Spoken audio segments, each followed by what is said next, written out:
जय श्री राम। रामाय रामभद्राय रामचंद्राय वेदसे रघुनाथाय नाथाय सीताय पतये नमः। आइए पुनः भगवान श्री रामचंद्र की मंगलमय कथाओं का हम आख्यान श्रवण करेंगे। उससे पूर्व भगवान श्री राम की मंगलमय स्तुति और पश्चात आज के प्रसंग को देखेंगे। नमामि भक्तवत्सलं कृपालुशीलकोमलं भजामि ते पदाम्बुजं मकामिनां स्वधामदं। नमामि भक्तवत्सलं कृपालुशीलकोमलं भजामि ते पदाम्बुजं मकामिनां स्वधामदं।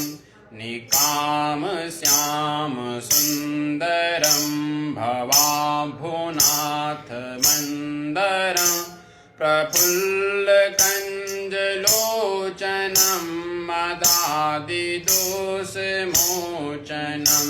नमामि भक्तवत्सलं कृपालुशीलकोमलं भजामि ते पदाम्बुजं मकामिनां स्वधामदं।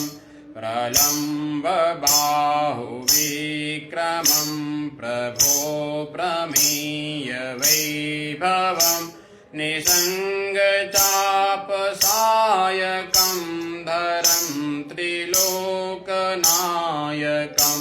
दिनेशवंशमण्डनं महेशचापखण्डनं मुनीन्द्रवैरिवन्दितं सुरारिवृन्दभञ्जनं।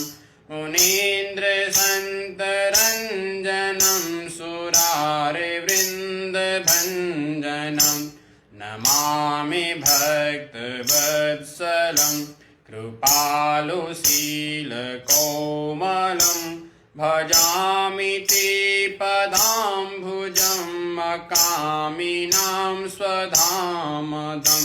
मनोजवैरिवेदितम् अजादिदेवसेवितं विशुद्धबोधविग्रहं समस्तदूषणापहम्।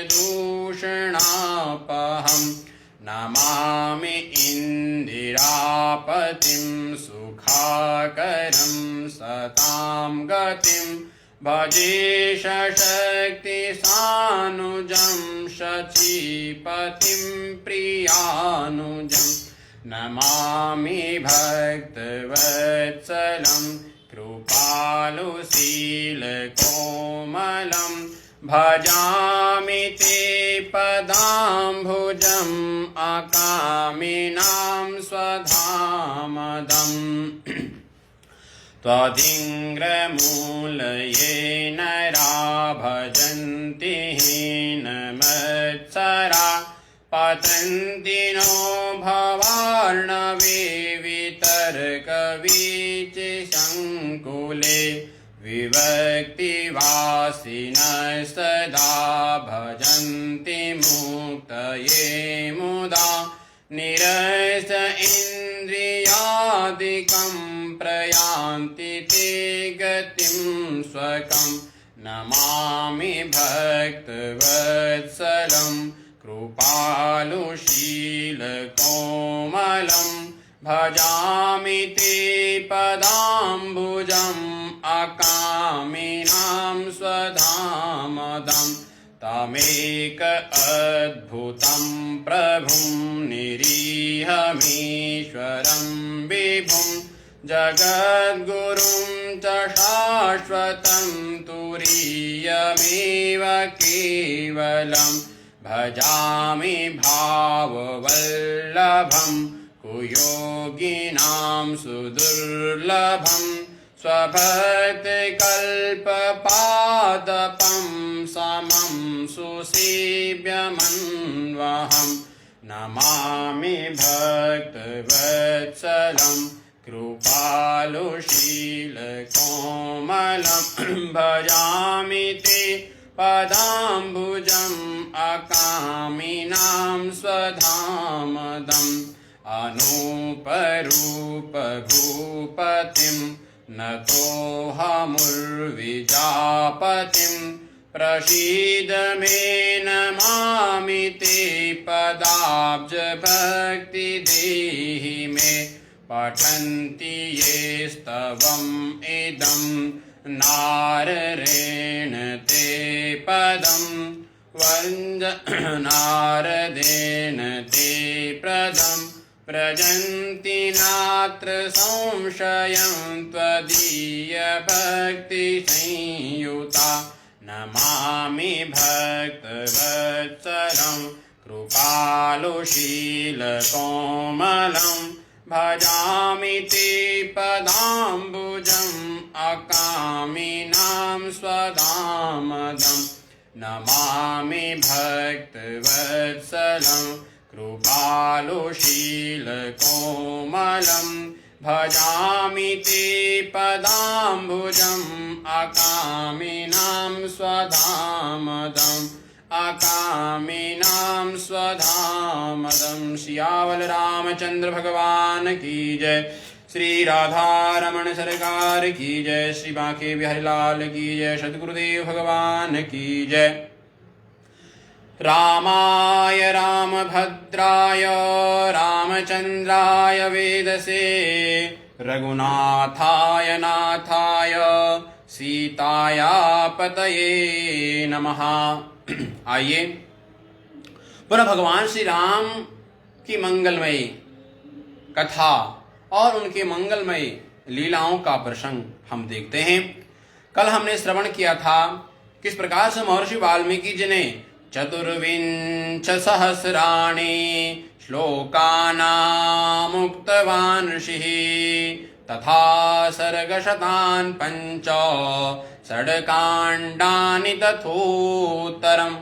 कल हमने श्रवण किया था किस प्रकार से ब्रह्मा जी के आदेश अनुसार महर्षि वाल्मीकि जी ने भगवान श्री राम के चरित्र को लिखा और जो नारद जी ने उनको 100 श्लोकों में रामचरित्र सुनाया था, उन्हीं 100 श्लोकों का व्याख्यान महर्षि वाल्मीकि जी ने 24,000 श्लोकों में किया।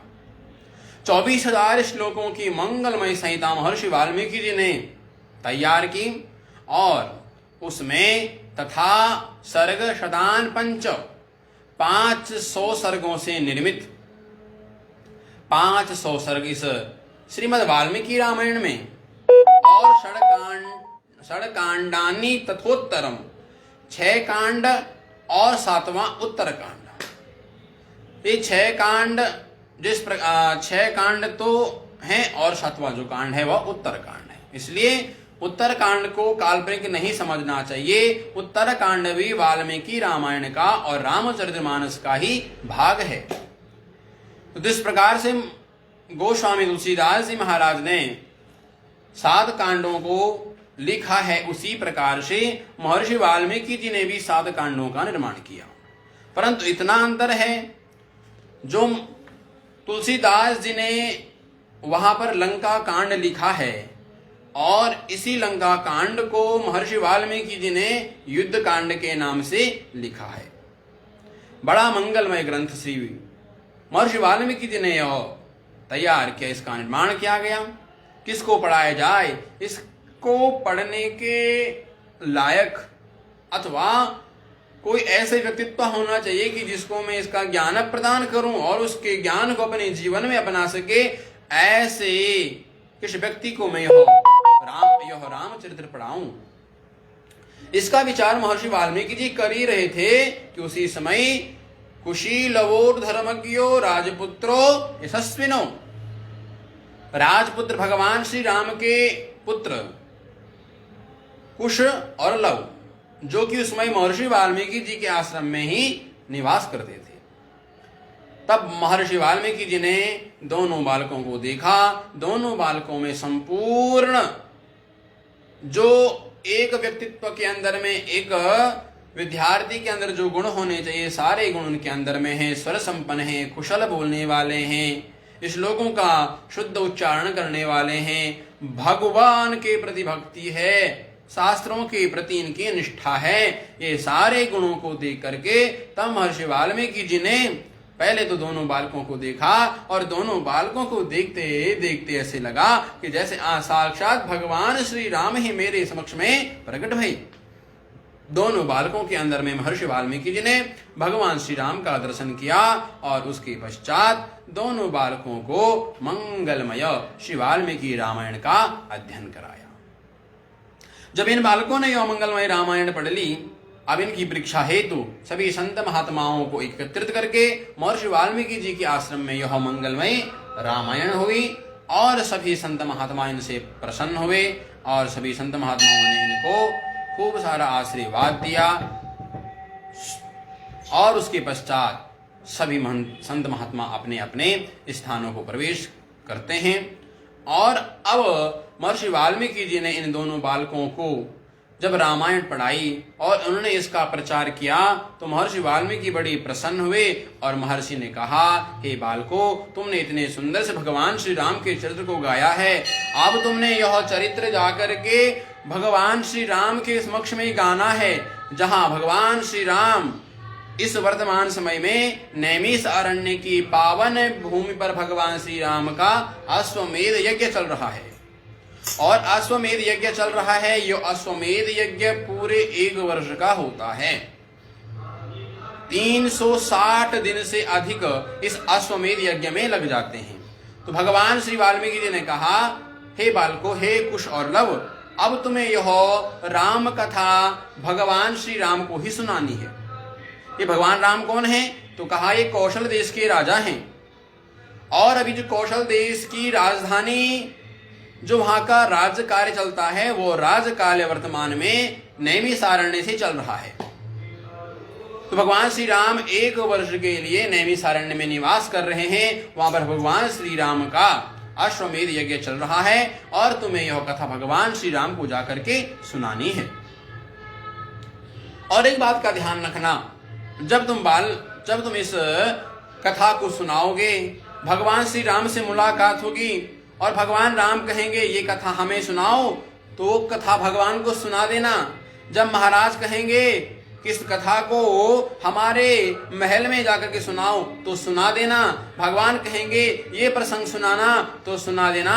परंतु जब महाराज कहेंगे, महाराज तुम्हें दक्षिणा देने की बात करेंगे, तो उनसे कहना कि हमें दक्षिणा नहीं चाहिए। क्यों? क्योंकि हमारे गुरुजी ने दक्षिणा लेने से मना किया है।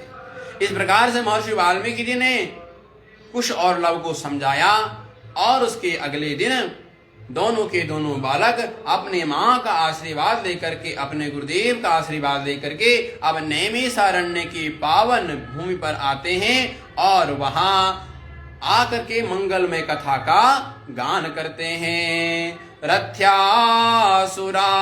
मार्गेषु ददर्शा भरताग्रजः। अब जैसे ही नैमिषारण्य में आकर के दोनों कुमारों ने भगवान राम के मंगलमय चरित्रों का आख्यान किया, कथा सुना रहे हैं।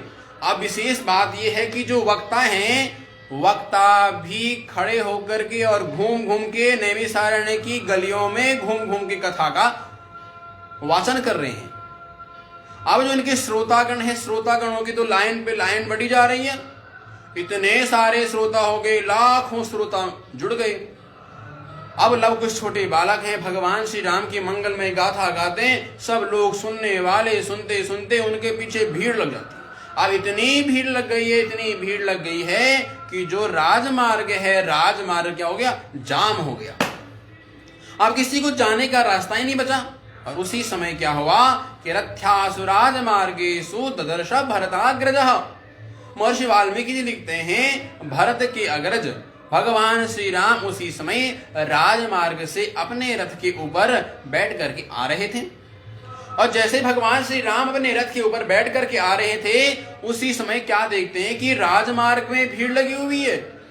पूरा का पूरा राजमार्ग जाम है और जब राजमार्ग जाम लग जाता है तो चाहे राजा हो चाहे मंत्री हो, सबकी गाड़ी रुक जाती है। भगवान श्री राम ने पूछा कि इतनी विशाल भीड़ किस प्रकार से लगी है, क्यों लगी है? तो उनके गणों ने कहा, जनता ने कहा, प्रभु 2 बालक आए हुए हैं और इतनी मंगलमय कथा का श्रवण करा रहे हैं, घूम घूम करके अपनी वीणा पर गान करते हुए मंगलमय कथा का गान कर रहे हैं। इसलिए सारे भक्तगण उनके पीछे पीछे जा रहे हैं और सभी कथा का श्रवण कर रहे हैं। भगवान श्री राम ने कहा, इन दोनों बालकों से बोलो, इन दोनों कुमारों से बोलो कि आप कथा आकर के हमारे राज दरबार में सुनाइए। हमारे महल में आकर के आप इस कथा का गायन करो। आप वहां पर विराजमान होकर के कथा का गायन करेंगे और हम सभी के सब एकत्रित होकर के इस मंगलमय कथा का श्रवण करेंगे। भगवान श्री राम ने अपने उन सैनिकों से कहा और सैनिकों ने सारा समाचार उन दोनों बालकों को कहा। लव कुश को तो पहले ही महर्षि वाल्मीकि ने समझाया था, अगर महाराज कहेंगे कि यह कथा हमें सुनानी है और हमारे महल में आकर के आप ये कथा सुनाओ तो कभी मना मत करना, कथा सुना देना। और भगवान श्री राम के कहने पर दोनों बालक कुश और लव अब भगवान श्री राम के महल में आ गए। भगवान श्री राम के महल में आकर के सारी जनता एकत्रित होकर के बैठ गई। महाराज राजाधिराज योगीराज भगवान श्री राम ने स्वयं लव और कुश का पूजन किया। लव और कुश का पूजन किया गया। एक सुंदर सी बड़ी व्यासपीठ निर्माण हुई और उस व्यासपीठ पर दोनों कुंवारों को बिठा दिया गया। अब दोनों कुंवार जब बैठ गए, भगवान श्री राम भी अपने राज सिंहासन पर जाकर के बैठ गए। सारी जनता एकत्रित हो गई। इतनी भीड़ लगी कि हॉल पूरा हो गया। अब वहां बैठने की जगह ही नहीं। सारे लोग भगवान की मंगल में कथा सुन रहे हैं। उसी समय भगवान श्री राम भी अपने सिंहासन पर बैठे हुए थे। जब भगवान श्री राम अपने सिंहासन पर बैठे हुए हैं और कुश और लव व्यासपीठ पर विराजमान होकर के भगवान की मंगलमय कथा का श्रवण करा रहे हैं।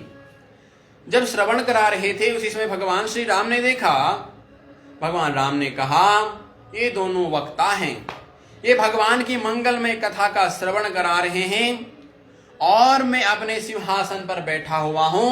यह शोभायमान नहीं है, क्योंकि व्यासपीठ यानी कि जहां पर व्यास जी विराजमान होते हैं उससे ऊंचा किसी का आसन नहीं होना चाहिए। जब भगवान श्री राम ने देखा, भगवान श्री राम ने कहा, ये दोनों बालक कुश और लव कथा का श्रवण करा रहे हैं और मेरा आसन इनसे ऊपर है। तो भगवान श्री राम को अच्छा नहीं लगा। अब भगवान श्री राम तो चक्रवर्ती सम्राट हैं। चक्रवर्ती सम्राट होने के बाद अगर भगवान श्री राम जमीन पर बैठ जाते हैं तो पूरी जनता में हल्ला मच जाएगा, अरे महाराज आ गए, महाराज आ गए। और जब सारी जनता में हल्ला मचेगा तो सभी का कथा से मन हट जाएगा। तो भगवान ने कहा, कथा में मुझे व्यवधान नहीं डालना है। और भगवान श्री राम ने इतने आराम से अपने आसन को छोड़ करके जनता के बीच में बैठ गए कि किसी को मालूम ही नहीं चला। ये है कथा श्रोता। श्रोता को किस प्रकार से श्रवण करना चाहिए, भगवान श्री राम के उन आदर्शों को जान करके, भगवान के उन मंगलमय गुणों को जान करके तब कथा का श्रवण करना चाहिए। भगवान श्री राम स्वयं चक्रवर्ती सम्राट हैं और अपने आसन पर बैठे हुए हैं और कहा, व्यासपीठ से ऊंचा मेरा आसन नहीं होना चाहिए। इतना कहकर के भगवान श्री राम इतने धीरे से अपने आसन से जमीन पर बैठ गए, किसी को मालूम तक नहीं चला। और उसके पश्चात दोनों राजकुमारों ने भगवान श्री हरि की मंगलमय कथा का आख्यान प्रारंभ किया। अब जब कथा का आख्यान प्रारंभ करते हैं तो इस कथा का आख्यान प्रारंभ भी अयोध्या नगरी से होता है। अयोध्या नगरी से होता है और ये अयोध्या नगरी का अब मंगलमय क्या करते हैं, अब अयोध्या नगरी का वर्णन करते हुए दोनों राजकुमार कहते हैं कि सर्वां पूर्वमियं येषा आसीत कृष्णा वसुंधरा। कहते हैं इस नगरी को, जो अयोध्या की नगरी है, इस नगरी को स्वयं, इस वसुंधरा को स्वयं पूर्व में भगवान श्री विष्णु के आशीर्वाद से मनु महाराज ने इस नगरी को बसाया था। मनु महाराज ने किसी के द्वारा इस नगरी को मांग करके अथवा किसी से विजय प्राप्त करके किसी ने प्रदान की, ऐसा नहीं, स्वयं मनु महाराज ने इस अयोध्या नगरी का निर्माण किया। अब कैसे किया? जब ब्रह्मा जी ने मनु महाराज से सृष्टि के लिए कहा, सृष्टि रचना के लिए, तो मनु महाराज ने कहा, प्रभु मैं सृष्टि रचना तो नहीं करूंगा, क्योंकि मुझे तो वैकुंठ चाहिए, मुझे वैकुंठ की प्राप्ति चाहिए, मुझे वैकुंठ चाहिए। तब भगवान विष्णु के पास गए और भगवान विष्णु ने कहा, तुम चिंता ना करो, मैं आपको वैकुंठ का प्राण प्रदान करता हूं। और वैकुंठ का प्राण क्या है? अयोध्या नगरी। कहा कि वैकुंठ का प्राण अयोध्या नगरी में तुम्हें प्रदान करता हूं, और इस अयोध्या नगरी को तुम जाकर के इस धराधाम पर बसाओ। और तब जाकर के मनु महाराज ने इस अयोध्या नगरी को बसाया। इसलिए अयोध्या नगरी संपूर्ण विश्व की राजधानी थी। संपूर्ण विश्व की राजधानी अयोध्या नगरी।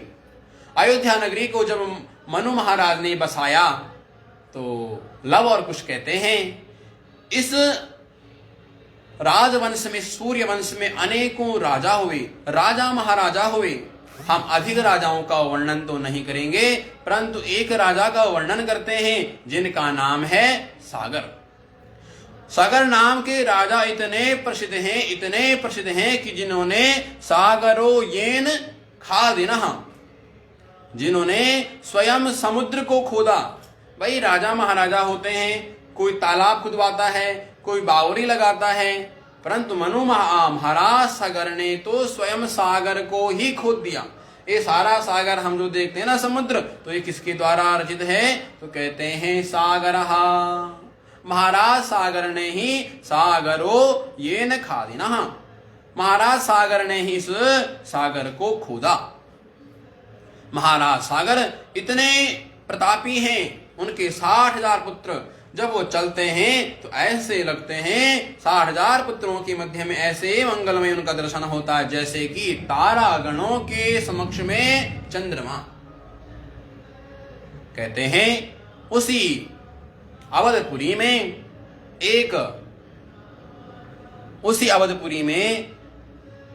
एक कौशलो नाम मुदितः स्पीतो जनपदो महान निर्विष्टा सरयूतीर्हे प्रभूत धन धान्यवान।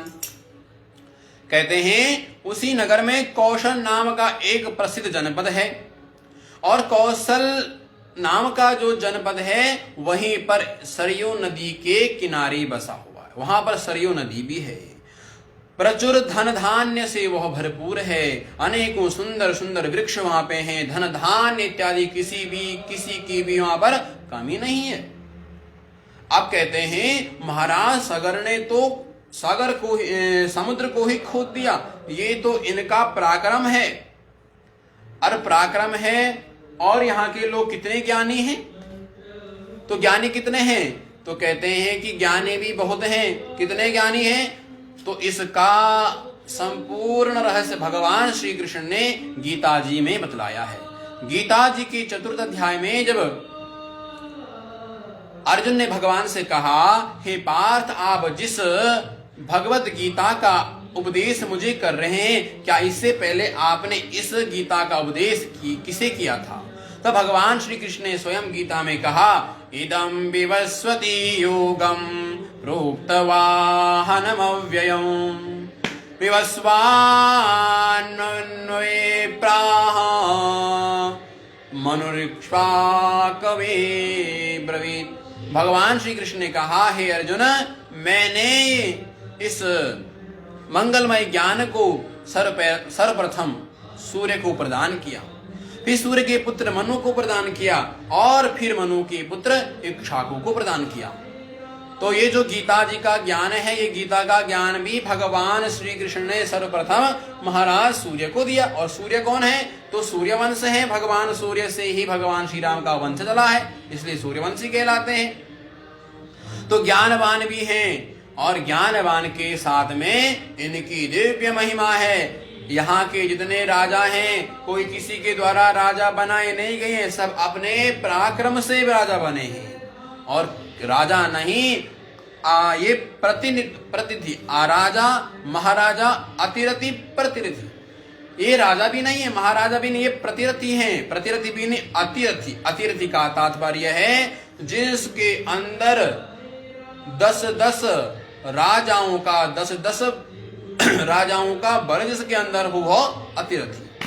तो ऐसे महाराज सागर हैं। इन्हीं सागर के वंश में आगे चल करके कहते हैं, अयोध्या नाम नगरी त्राशलोकेत विश्रुता मनुना मानवेन्द्रिया पुरनिर्मिता स्वयं।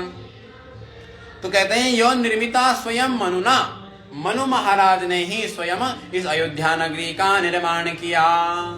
इतनी सुंदर अयोध्या नगरी है। अयोध्या नगरी का विस्तार कितना है? तो कहते हैं अयोध्या नगरी का जो विस्तार है, आयात 10 योजनानी महापुरी। कहते हैं जो अयोध्या नगरी है, अयोध्या नगरी 12 योजन लंबी और 3 योजन चौड़ी है। अयोध्या नगरी की अत्यधिक महिमा है, और वहां पे सरयू जी की अत्यधिक महिमा है। संत महात्मा लोग वर्णन करते कहते हैं, जो 7 पुरियां हैं, जो मोक्ष प्रदान करने वाली 7 पुरियां बतलाई गई है, अयोध्या, मथुरा, माया, काशी, कांची, अवंतिका, पुरी, द्वारावती, चेवा, सप्तेता, मोक्षदायी। जो 7 पुरियां हैं, इन 7 पुरियों में से सर्वप्रथम मोक्षदायिनी कौन है? अयोध्यापुरी है। और अयोध्यापुरी के माध्यम से ही जो 7 पुरियां हैं, उनमें अयोध्यापुरी सर्वश्रेष्ठ है, और अयोध्यापुरी के द्वारा ही सब जगह मोक्ष की प्राप्ति होती है। सब जगह अयोध्यापुरी का संबंध है। तो कहते हैं काशी में, तो कैसे काशी में भी, अयोध्या, मथुरा, माया, काशी में भी क्या होता है? मुक्ति होती है। तो काशी में मुक्ति किसके द्वारा होती है? तो कहते हैं काशी में मुक्ति होती है एक तो गंगा जी के द्वारा, और दूसरे राम जी के द्वारा। राम का नाम भगवान भोलेनाथ स्वयं काशी में मणिकर्णिका घाट में हर मृत जीव के कानों में भगवान श्री भोलेनाथ राम नाम का उपदेश करते। इसलिए जितने भी काशी में लोग मरते हैं सबको मोक्ष की प्राप्ति होती है, परंतु काशी में मरण होना चाहिए। काशांतो मरणान मुक्ति, काशी में मरण होने से मुक्ति होती है, परंतु मरना होना चाहिए। और किसको होती है मुक्ति? तो कहते हैं कि जिनके जीवन में जप तप हो, जो भगवान के प्रति जिनकी श्रद्धा विश्वास हो, ये नहीं कि काशी में गए और वहां पे खूब मौज मस्ती किया, ड्रिंक इत्यादि करके, और फिर ऐन प्रकार वहां पे मर गए, तो उनको मोक्ष की प्राप्ति नहीं होगी। और मोक्ष की प्राप्ति तो नहीं होगी, उसके 10 गुना पाप लगेगा। इसलिए कहते हैं काशी में तो मुक्ति होती किससे? तो राम नाम से। तो राम जी कौन है? तो राम जी अयोध्या के महाराज हैं। और दूसरा होती है गंगा जी से मुक्ति। तो गंगा जी कौन है? तो कहते हैं गंगा जी भी अयोध्या की कन्या है।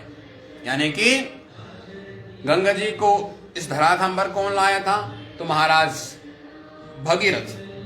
तो भगीरथ जी लाए थे, इसलिए गंगा जी भी अयोध्या की पुत्री है।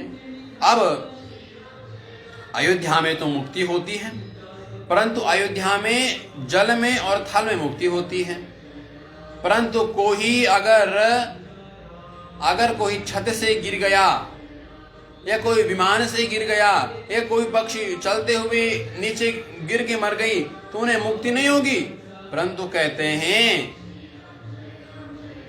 कहते हैं कि गंगायाम जले मुक्ति, वाराणस्याम जले थले अंतरिक्षे वा, अयोध्या मोक्षदा सदा। कहते हैं कि अयोध्या में, वाराणसी में जल और थल में दोनों में मरने से मुक्ति होती है, परंतु अयोध्या में तो जल में, थल में, अंतरिक्ष में मरने से भी मोक्ष की प्राप्ति होती है। अगर कोई विमान अयोध्या के ऊपर से चलता हुआ अगर दुर्घटनावश गिर गया तो उन सबको मोक्ष की प्राप्ति है। अगर कोई पशु पक्षी चलता हुआ अगर अयोध्या के ऊपर से गया और अयोध्या में वहीं जाकर के टकरा के अगर वो मर जाता है तो उसको भी मोक्ष की प्राप्ति हो जाती है। तो ये अयोध्या की महिमा है। जले थले अंतरिक्षे वा अयोध्या मोक्षदा सदा। जल में मरने से, थल में मरने से, अंतरिक्ष में किसी भी प्रकार से अयोध्या में मृत्यु हो तो वो क्या मोक्ष प्रदायिनी होती है। वाराणसी में तो जल में, थल में मरने से मुक्ति होगी, परंतु अयोध्या में तो चाहे जल में मरे, चाहे थल में मरे और चाहे अंतरिक्ष में मरे, कहीं से भी किसी व्यक्ति की मृत्यु हो जाती है तो कहते हैं उस व्यक्ति को मोक्ष की प्राप्ति होती है। अब कहते हैं वृंदावन में, तो वृंदावन का जो संबंध है वो भी अयोध्यापुरी से जुड़ा हुआ है। क्यों जुड़ा हुआ है? क्योंकि अयोध्यापुरी के जो राजा शत्रुघ्न हैं, तो शत्रुघ्न ने ही पुनः मथुरापुरी को बसाया। मथुरापुरी के राजा कौन है? तो कहते हैं हमारे महाराज शत्रुघ्न जी। तो शत्रुघ्न जी ने कालकेतु नाम के राक्षस को मार करके, कालकेतु नाम के राक्षस और विजय प्राप्त करके भगवान श्री राम ने स्वयं अयोध्या का राज्य किसको सौंप दिया? शत्रुघ्न को। इसलिए कहते हैं शत्रुघ्न को अयोध्या का, मथुरा का राज्य भगवान श्री कृष्ण ने सौंप दिया। और दूसरी वहां पर जो मुक्ति होती है वो होती है यमुना जी पे स्नान करने से। जमुना जी, अरे यमुना जी कौन है? तो कहते हैं ये भी सूर्यवंशी है, भगवान सूर्य की ही पुत्री है। और भगवान सूर्य कौन है? तो भगवान सूर्य भी राम जी के वंशज, यानी कि सूर्यवंश भगवान श्री राम है। तो सूर्य जी की पुत्री ही कौन है? जमुना जी। तो जमुना जी में स्नान करने से जो मुक्ति प्राप्त होती है वह मुक्ति भी अयोध्या के संबंध से होती है। फिर कहते हैं हरिद्वार में जो गंगा जी में स्नान करने से मुक्ति होती है, ये कहाँ से होती है? तो कहते हैं यहाँ संबंध भी किसका है? अयोध्या का ही संबंध है। तो अयोध्या के संबंध से ही मुक्ति प्राप्त होती है। इतनी सुंदर महिमा अयोध्या जी की है। अयोध्या की महिमा तो पुराणों ने गाई है। पुराणों के साथ साथ में वेदों ने भी अयोध्या की महिमा गाई।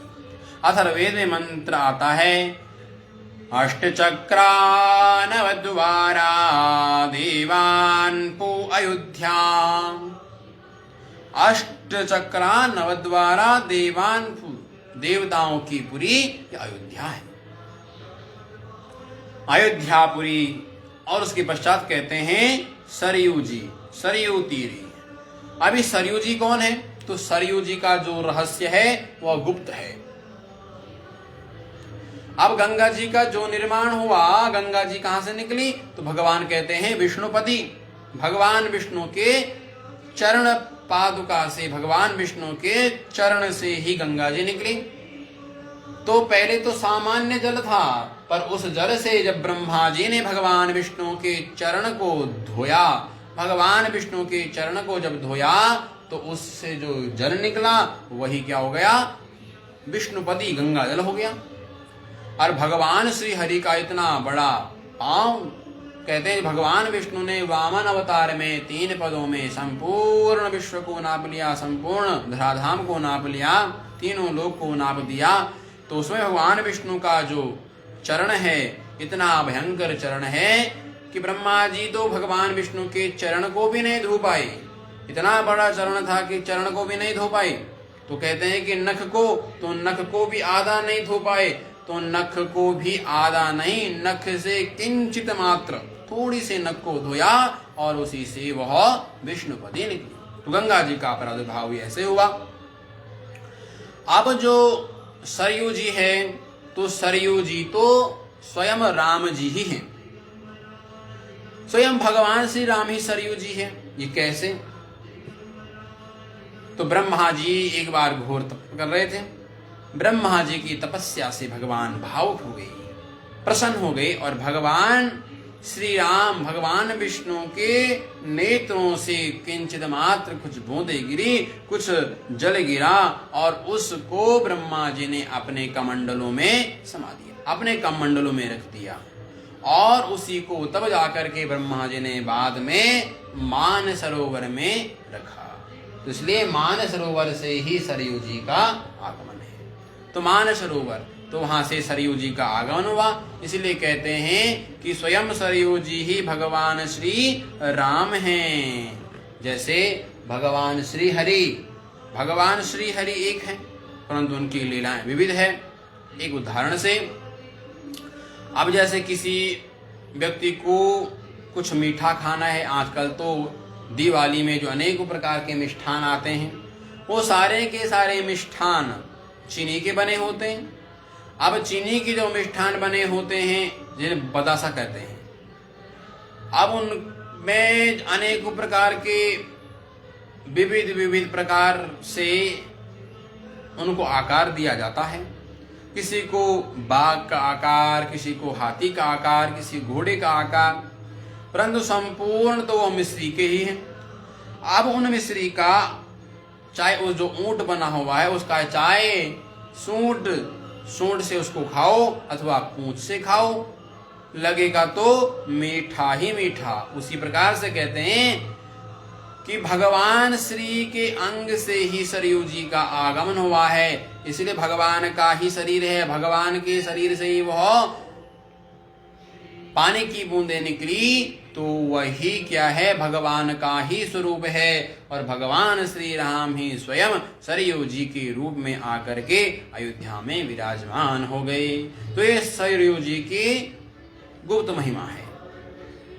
इस प्रकार से कौशल देश अयोध्या नगरी का तो प्रचुर संपूर्ण विश्व में विख्यात है।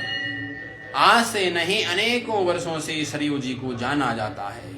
सरयू जी को अनेकों बार, 9 लाख वर्ष पूर्व यह घटना है। सरयू जी को अनेकों बार ग्रसित किया गया, अनेकों बार सरयू जी का निर्माण किया गया, अनेकों बार तोड़ दिया गया, परंतु आज जो हमें अयोध्या नगरी दिखती है, इस अयोध्या नगरी का निर्माण भी महाराज विक्रमादित्य के द्वारा किया गया। विक्रमादित्य ने यह अयोध्या नगरी का निर्माण किया, और विक्रमादित्य के द्वारा पुनः इस अयोध्या नगरी की स्थापना हुई। और विक्रमादित्य ने किस प्रकार से अयोध्या नगरी का पुनः निर्माण किया, इसको हम कल देखेंगे। समय का अभाव होते हुए आज के प्रसंग को आज भगवान श्री रामचंद्र जी के चरणों में यहीं पर अर्पण करते हुए, सियाबल रामचंद्र भगवान की जय, सद्गुरुदेव भगवान की जय। नमः पार्वती पतये, हर हर महादेव हर। जय जय श्री राम।